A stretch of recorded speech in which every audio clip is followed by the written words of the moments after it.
welcome back to PSA TV. This is the Wake Up Call here with me, Christy Kali Singh. Joining me on set right now, I've got Mr. Lennox Roberts, who is a political and social activist. He's also the Vice President of the Student Council of COSTAATT. Good morning to you, Lennox. How are you this morning? Good morning. I'm quite fine, Christy. I love the view this morning. I can actually see the campus from here. You can? I can. It's right across. Oh, yes. Oh, my goodness. I'm sorry, but I am totally lost. I'm great, but thank you.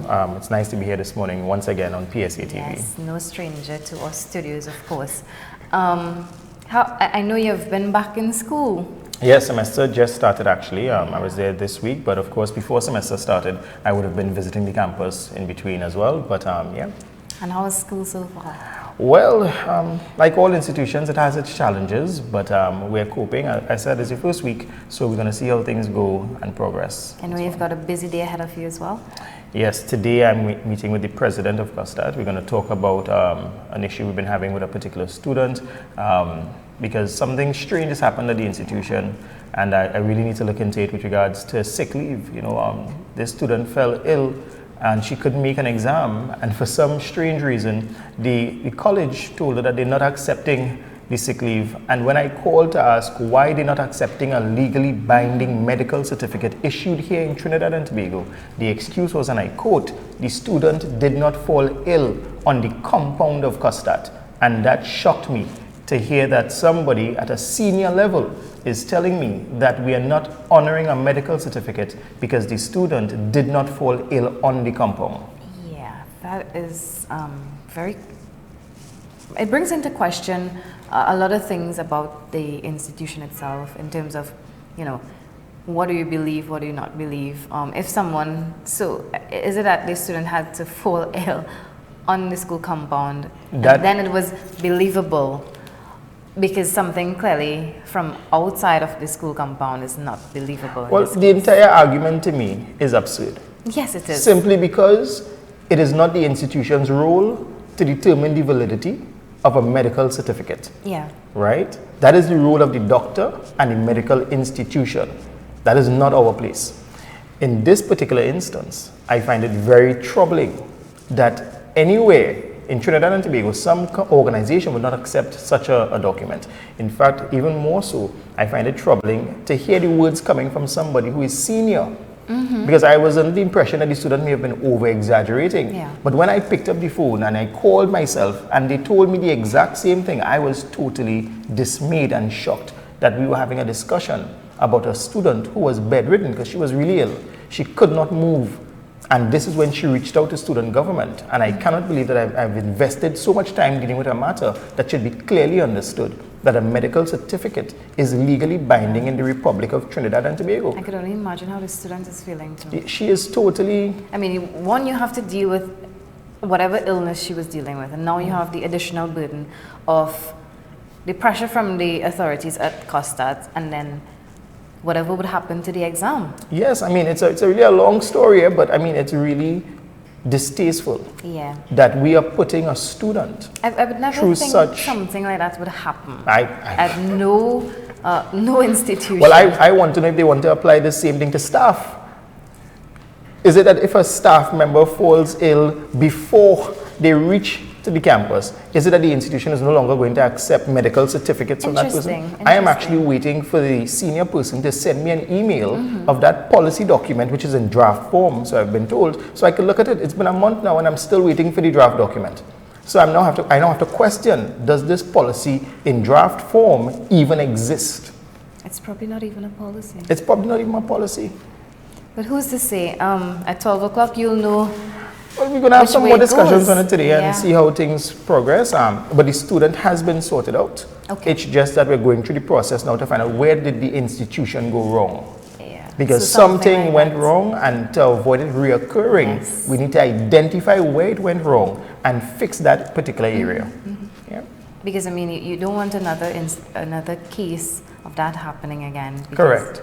Because in this case, the student was lucky because student government was in place. Yeah. But if they would, I dare not think, if the student government was not in place, what would have been the situation for this particular student?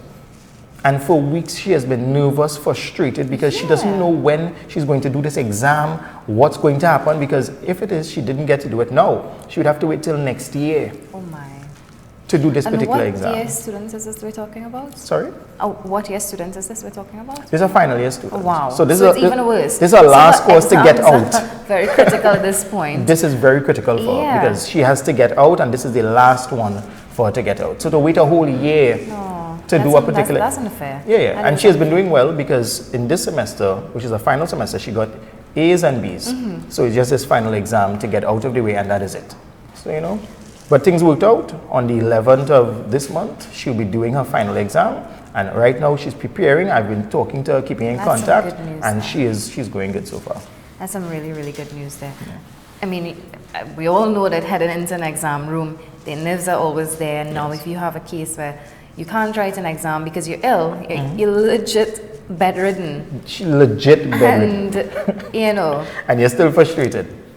Almost every day the student used to email, WhatsApp me, call, because she doesn't know what is going on. And I indicated to the college that this has been for about a month now, and not one person within a month has called the student or sent her an email. This student has only been contacted via myself, and we have been talking, but nobody from the entire college in almost 1 month has contacted this sick, frustrated, bedridden nursing student. And now we're having meetings. And why we're having meetings now? Because I named a document that I sent to them as absurd. So the meeting is about the naming of a document. Of course, we just switch focus. The focus now is on why did you call it absurd? And to me it is upsetting that between Monday and today, if I check right, it's about 10 emails that have been sent about a naming of a document. And that is the focus of the college, the naming of a document. And I'm saying, and I said in the email, we need to focus on the bigger picture. Yeah. The problem itself is not the naming of a document. It is ridiculous. And I challenge any of them to come and tell me that is not why we're arguing. I will print out every email and read every email. Because that is the wrong focus. Yeah. It sends the wrong message that you are more concerned about the naming of a document than the life of a student. It doesn't matter who helped the student, as long as the student gets the help. I think probably because they don't know what to say or how to respond to it. That's why they'll just nitpick. But the institution has been around for years. This is an educational institution with people who have degrees. Yeah. Right? So the response should be more student-centered and not trying to cover up, if I could use that word, without being charged for sedition or something like that. We should really look at focusing on how we deliver student care. And 1 month and not a phone call sends a terrible message about how we care about our students. I think that student should have had a little bit of counseling, like somebody should have... Right. Because, again, you're a final year student. I'm just putting myself in that position. A final year student, I'm sick, I can't write my exam, and now my sick leave is deemed as unbelievable or unfit and you can't believe me. Now that is added frustration. It is added stress. And students are already stressed out, and especially in the nursing department at COSTAATT. Because recently we just represented over 1,600 nurses with this stipend issue. So now you have a nurse who is sick. Final exam, within a month, nobody has called her to let her know what is going on, how we're going to proceed. And the only relief she has is through student government. And thank God we are here and we have assisted the student. Well, I know you continue to do a good job at representing the students there. Well, I try my best. You do your best, yes. And right? It's really a team effort, but you don't hear all the stories. It's the same thing in Trinidad and Tobago. There's a lot of news going on, but you don't get every single news. But the council works in tandem with students. I am not alone. We have the president, we have colleagues from here and in Tobago working. And I'm not the official spokesperson for the council, nor do I represent the council today. I am just relating my particular matter with this particular student, because I'm free to speak on these particular issues. Yes, and saying freedom of speech, you spoke about your free to speech. These days we're kind of borderline. Are we really free to speak as we wish? I think we have freedom of speech, but there's a fear. There is a fear to speak freely. And I recall just recently, well, of course, the sedition charge with Watson Duke. And you have to ask yourself, is the law being applied fairly? I think it's being misused, but that's just my opinion. No, I agree with you. I agree. I think that the sedition law, first of all, I'm not too sure if I want it repealed, but it should be updated, because the first priority of any government is to protect its citizens and protect itself, and therefore there should be some measure of protection. However, in this case, I find it difficult that we are applying a law to a person who is simply speaking freely in protest action, which there wasn't even a protest, it was just him talking to persons. There was no match, there was no pitchfork, cutlash, and all these little devices. There was nothing like that. It was just an expression of freedom. And when I listened to because I listened to the recording quite a couple of times, because you heard the word bombs and everyone say bombs. Oh my God. But a bomb in the context of speech where he was speaking could be information, because you can use information as I've heard that term used so many times on platforms, political platforms I'm talking about. Even with members in this particular administration, I've seen the post. I will not repeat it in case the Commissioner of Police is watching. I don't want to walk downstairs and see. I've maintained I have no bail money, all right? Yeah, we are no bail money. Just So I think the law is being applied just unfairly. and in conveniently. This well, very, very conveniently. it's interesting that it's applied now close to when we have local government elections, and we also have right after general elections, and this person who it's being applied to already holds a seat within the THA. So it gives some type of credibility to suspicion that this law is being applied politically. And that is the fact of the matter. And people need to remember that we have to look at the facts, not go based on assumption. The fact is, this person is a known person. He is known to be a political person. He is known to stand up for the rights of the average man. He is known to stand up for the rights of the PSA, the public servants. He is known to contest seats in Tobago for the first time at a time and win a seat. So it could be seen that he is a threat. It could be. And nobody likes to be threatened. You do all that you can, and we were just talking about it earlier before we came on, about the manner in which the government has treated trade unions.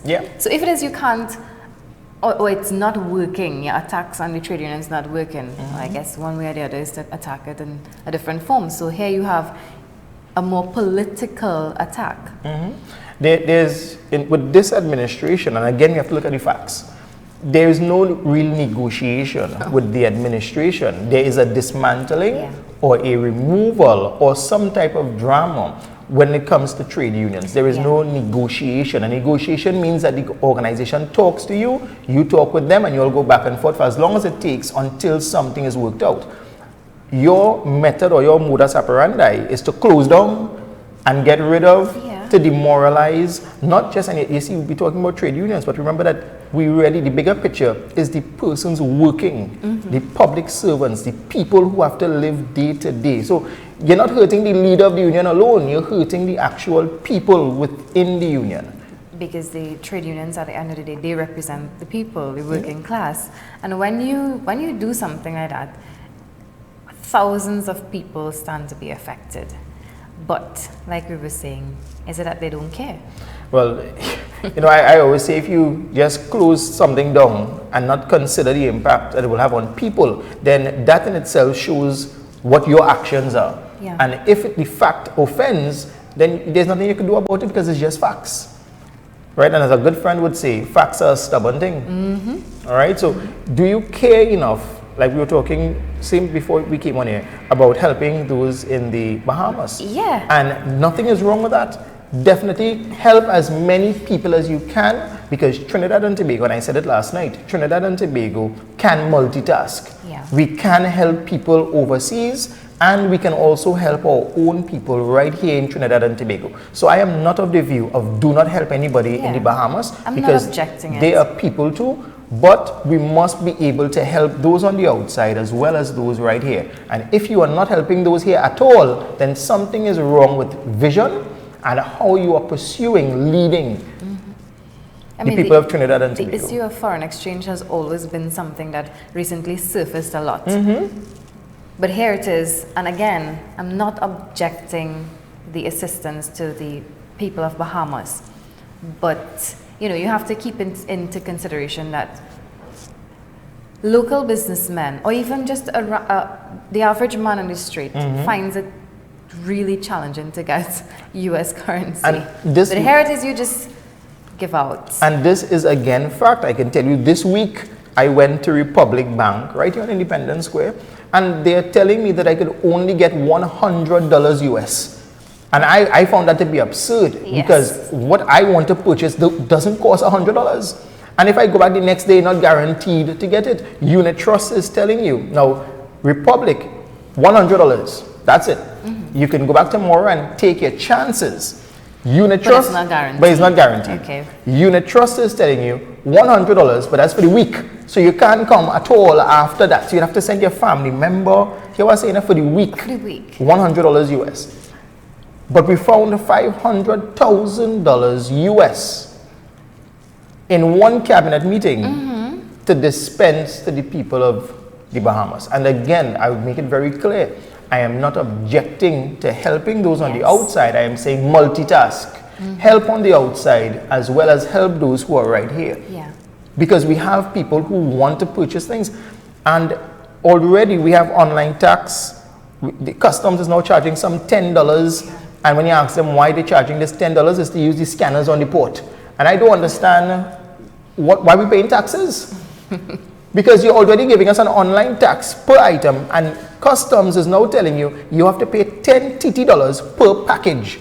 So if you order 5 things that already cost you whatever, remember you paid for the item, you paid the US tax, you're paying whoever the shipping company is, you're paying VAT, duty, online tax, and now you're paying a $10 charge per package. Is that the government's way of saying, here what, shop local, support local? And even with all of these things I have called out, it is still cheaper than buying the one item here in Trinidad. Of course. Because local businesses are not adapting to the changing environment of the economy. They simply want to increase, and just have the people of Trinidad and Tobago spend all that money when you could buy 3 or 4 of the same items online, even with all of these taxes that we pay. I think what also turns away a lot of people from buying local is the customer service. And that has been a very critical issue.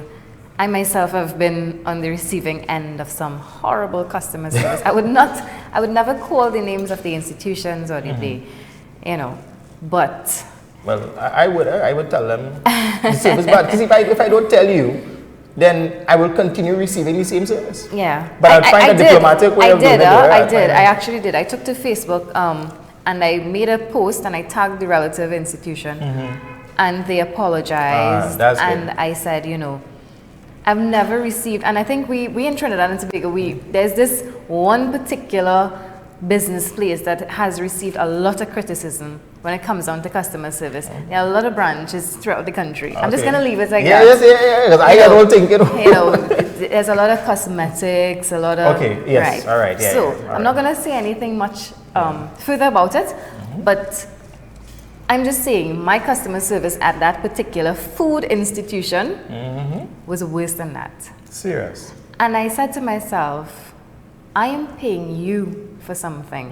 You're not begging. I do understand that you're going to have bad days. You're going to have days where you don't feel like working. Yeah, but that should not That's not an reach excuse. to the customer. No, because you don't know if I came in with a bad day as well. Exactly. So then we're going to clash. And I think that customer service is something that we should probably at an early age, probably in schools. Something like manners. We need and stuff to. like that. But you really can't tell people how to live basic manners. So, and you see, that just brings it down to the fact that we also have a responsibility as individuals, as citizens of Trinidad and Tobago, to not always just blame the government. Sometimes we have to take our own responsibility. When we talk about littering and all these little different things, you can't always put the blame squarely on the shoulders of those in authority. Where did we go wrong? Yeah. Right? Is it from the primary school level? Is it from the secondary school level? Is it that everybody just doing what they want? Nobody's accountable to each other, so we just living carefree? Remember, Trinidad and Tobago is known as one of the happiest countries in the world. But are we really happy? And somebody brought into question, is it that we mask everything? That we just look towards the nearest party or the nearest adventure to just cover up and it's a distraction. So you're right. Are we really happy? No, but there's a serious question to ask. If you as an average citizen can look at your lifestyle, I feel we're too happy. There's a saying, when you're too happy, you're probably really not happy. That takes some serious introspection, and that really is an individual question that we all have to ask ourselves. Are we really I want our viewers happy? to tell us, are you really You could happy? comment and tell us, are you really happy? Are you happy here in Trinidad and Tobago? Not as cosmetics, don't put on a show, but are you really and truly happy? Yeah. All right, and then if not, what we need to do? What we need to do? Offer some solutions. So don't just say not happy. Offer some solutions. What we need to do is that we need to look at a curriculum from primary school, come up, and just change the way, the mannerisms and so on as we live here in Trinidad and Tobago. Very, very interesting indeed there. And going back to the issue of buying local, while I'm critical of some customer service received, I also have to give kudos to those who are so willing and just full of joy and ready to assist you. And that makes a difference, because when you walk into a store or a place that is offering some type of service and you receive that customer service, even though the price might be high, you want to buy it. It wouldn't be a problem. Yeah. I would invest because I am getting a level of service that treats me a certain way, and I am okay with spending that money. But if I walk into a place and I see the customer service, they're watching you like food, for example. Yeah. I dislike people taking a plate and just dashing food. Yeah, I feel like you don't want to serve me. It's not super. And sometimes I just say, here's what, I really don't want that again, thank you very much. But there are some places that give you superb customer service. From the time you walk in the door, you feel as though, yes, this is the place I want to be, give me everything on the menu. Yeah. All right? Yeah. Customer service really plays a critical role in how we go about investing in that business. I feel we should really start introducing it to our Something, schools at a very early age. Yeah. So we won't have people coming out there just to make the money. Yeah. I saw a sign, I can't remember where exactly, but the sign said, if you don't have customer service today, go home. It was meant for the workers. Okay. If you don't have customer service today, go home. Another worker will have customer service. And I said, that kind of makes sense. Yeah. Because you can't serve the public without proper customer service. And that's why some you companies... put your business at a risk too. Yeah, some companies, and I love the fact that some companies invest in their staff by sending them on these training courses, and I hope that they take full advantage of it, because the company invests a lot of money training their staff, retraining their staff. And it's not just beneficial for them and that company, it's something that you'll take wherever you go now. Definitely. Right? So really nice work. So kudos to those companies out there that really invest in their staff and help them grow as they work in the institution. And just getting back on the donation of US $0.5 million to Bahamas. First of all, I've seen that the government has pledged its support to the people of Bahamas. UWI has also done its part. Is COSTAATT, are you aware of COSTAATT's? At present, no, but in the meeting today, I do intend to raise the matter with the president to see what efforts, because we don't want, what we've had in the past in terms of generally is that persons donate some stuff that may be too much in one area. So we need to know what are the items that are really needed and how are we consolidating our efforts. So I'm sure that COSTAATT will be doing something, because there was the last incident they had, we actually had a drop-off point and people brought in stuff and so on. Really nice. So today we'll discuss that. I'll just bring it up and see how it goes. And I know that there was some, I can't remember which body exactly right now, but they were saying that, be mindful of what you're donating food-wise. Yes. Watch the expiry date on the items that you're giving away. That is something we need to just be mindful of, Don't just throw it in everything. Yeah. We need to and that's what I'm saying. We need to look and see what we are donating to ensure that what we are giving is the best and not things that we just want to get rid of. Yeah. Because these are people who need real help. I've seen the images, I've seen the videos, wow, it's and terrible. It's terrible. It's totally devastating. I almost thought I was watching Haiti when I saw the type of devastation impacted by this particular hurricane. If you look at all three papers, wow, this Front page. image really stands out here. Wow. Jeez. And this I know is a day-by-day thing, Abaco has got it really, really terrible too. Yeah. These people sleep outside, Nothing. You know what it is to wake up one morning and you don't have anything? Nothing. Nothing. Like absolutely everything you've worked for was just gone. Yeah. And as I said, it's a day-by-day occurrence. So it's not that it's gone today and you start rebuilding tomorrow. Yeah. This whole week has been a survival week for these people who live in these countries. But it's the Bahamas, and you know, traditionally known for tourism, and I do hope that it comes back to normal. Well, even the UK has stepped up, Yes. and they have sent a ship with supplies, and I expect that they will recover. It will take some time, but I expect, based on the type of support they're getting from all over the Caribbean and internationally, that they will recover. So our prayers will stay with them, and we will continue to support as best as we can from here in Trinidad and Tobago. And in case you're now joining us here on PSA TV, this is the Wake Up Call with me, Christy Kali Singh, and on set I've got Mr. Lennox Roberts. He is the Vice President of COSTAATT's Student Council. He's also a social and political activist. Prior to independence, we would have seen, you know, a lot of talk about our current state, you know, how independent we are. And then, Independence Eve, we had the charging of Mr. Duke. Subsequent to that, we would have had his arrest and then the detention. What are your thoughts on the entire thing? Well, Not wanting to step on any, you know, toes too much, and I listened to the recording, I looked up the Sedition Act, and I'm just wondering what took the police so long. Because between the time of the statement and when he was charged, many other persons said many other things, and I didn't see any charges, I didn't hear any names calling. So it makes me wonder, and I said it earlier on, what is the reason for this particular charge at this particular time? Why now? Why now? And Martin Daly even alluded to the fact that he may be a strong contender for elections coming up. He said that this week, and I am inclined to agree that there were so many other persons that said so many other things that could have fallen under the same Sedition Act. How it is we bypassed all of these persons? Is it because that they're not contending elections, so we're not bothering with them at all? And if that is the case, then the law is being misused, and it's being applied unfairly and unjustly to this particular individual. And because somebody speaks out on something or stands up for something, our role should not be to chastise them. It should be to listen to them, because I always say, if people do what they're supposed to do, you would never have dissenting voices. that is true. That is very true. If we all do what we're supposed to do, you will not have the opposition voices, because people are doing what they're supposed to do. So this person, to me, has just become a target. Yeah. Simply because why?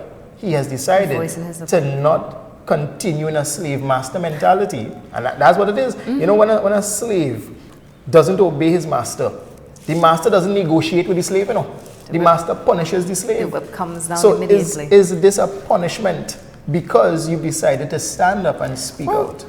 Truth be told, it's a colonial law, so Yes, it's very archaic from way back. Yeah. But I think that the law is being misused. yeah. Right, and that is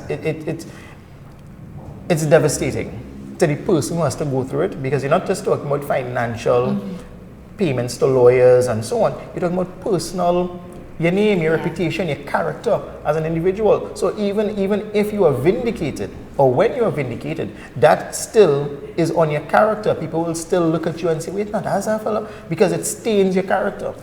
And that's why we have in the court, you could counter sue people and all, because you are looking at your name. Your name is the most valuable thing that you can ever have or possess.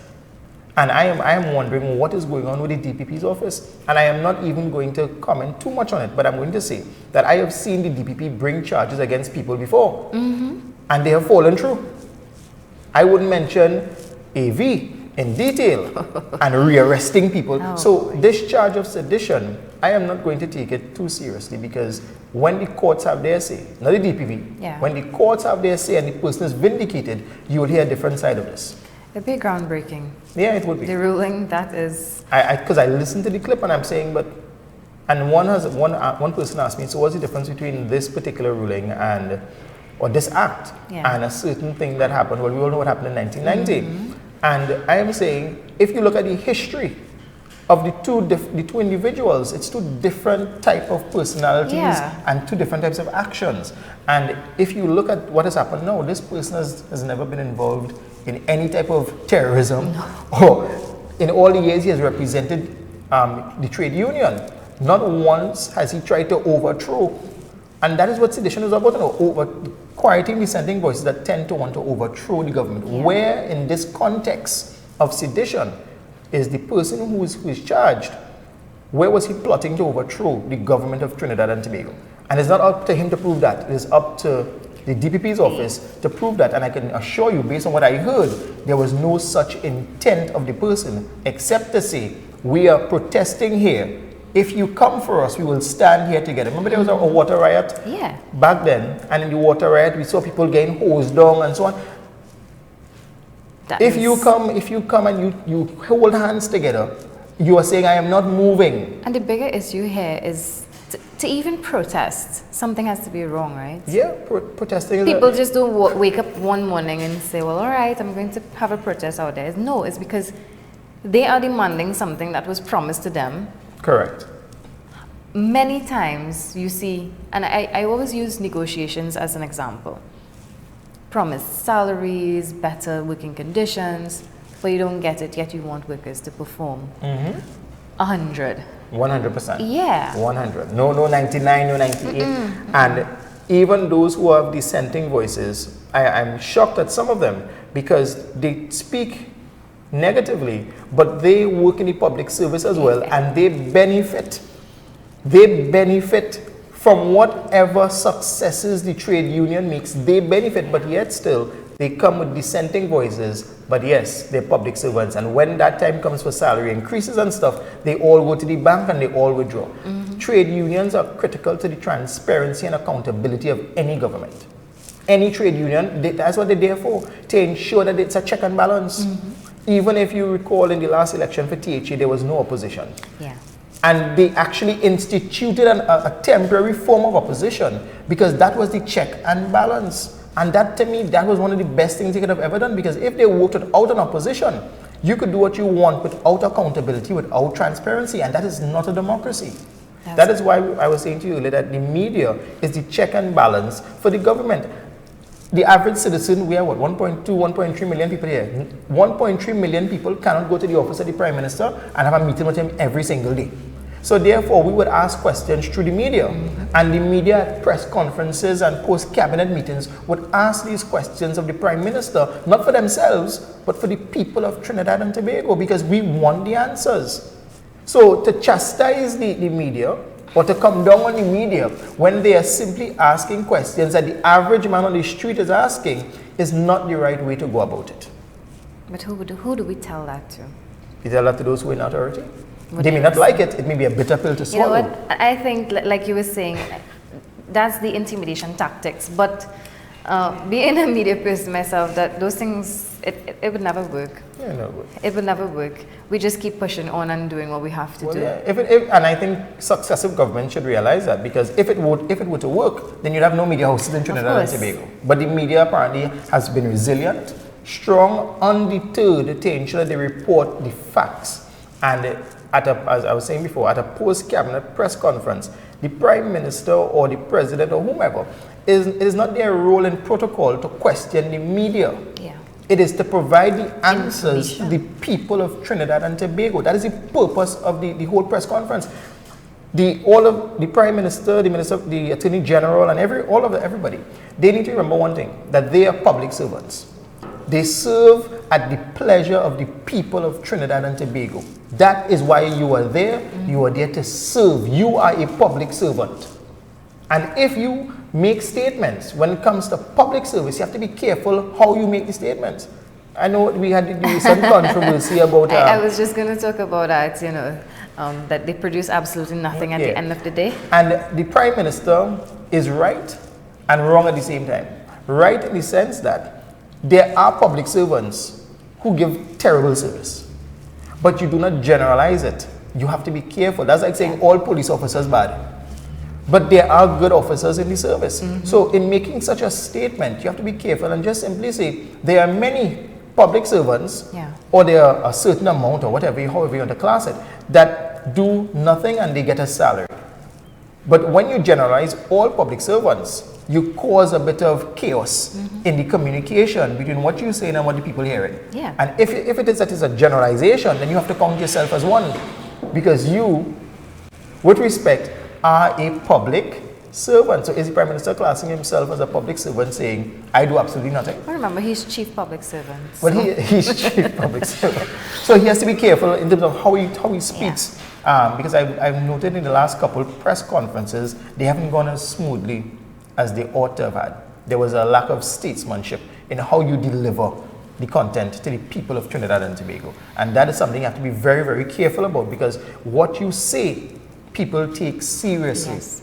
So you have to be careful how you say it. If you don't want to answer, Honorable Prime Minister, simply say no comment. And you move on to something else. But don't chastise and have that back and forth like children wrangling in a playhouse. You are the Prime Minister of Trinidad and Tobago. You can simply say no comment and take a next question, and the media will have to respect that. Right? But when you go back and forth, you're just confusing the whole situation. And again, the man on the ground is a lot of talk. And we miss out the important issues, because in Trinidad, we get distracted easily, focus on the bacchanal, and for the whole week is bacchanal, and the issue at hand is not dealt with. It's never resolved. Yeah. Lennox, we are slowly running out of time, so I'm going to ask you your closing comments. Well, I just want to wish Trinidad and Tobago the best. I want to wish all the students of COSTAATT the best in this new semester. Definitely, we have challenges, but we will overcome those challenges together. Please keep in mind that I am not the spokesperson for the council. I am just here as a social activist today, but of course I needed to mention these things because every day we represent students all across Trinidad and Tobago. I thank you very much for inviting me here. I always look forward to being here. I love the view, and again, for those who didn't hear or you came in late, now I know that that's I can COSTAATT see there. the college from here, our city campus, and it looks lovely. Yeah, it's very outstanding, bright orange. Bright orange, you can't miss it. Glass all around and so on. And today I will be at the college. I'm meeting with the president of the college today, and we're going to discuss a few things. You could always email me 000-63225@my.costatt.edu.tt if you have any questions, concerns, comments for students, right? And we will discuss those issues. And thank you very much. Thank you so much for coming on this morning. Always a pleasure having you on set here Always with a pleasure us. being here. Always an entertaining but educational conversation. I don't think it gets better than that. No. We're waiting for the Christmas tree to go up. Yes. All right, decorations, a little bit of snow, and if there's no snow, I'm working with a bag of salt, and poke some holes in it and just drop down a little bit, something like that. All right, but thank you again for having me this morning. Thank you so much. All right, so that brings us to the end of today's show. I am your host, Christy Kali Singh. Stay with us. We have our press conference with the TTDF coming up in a short bit. So remember, media coverage will be provided for that event. On behalf of all of us here at PSA TV, here's wishing you a safe and blessed day.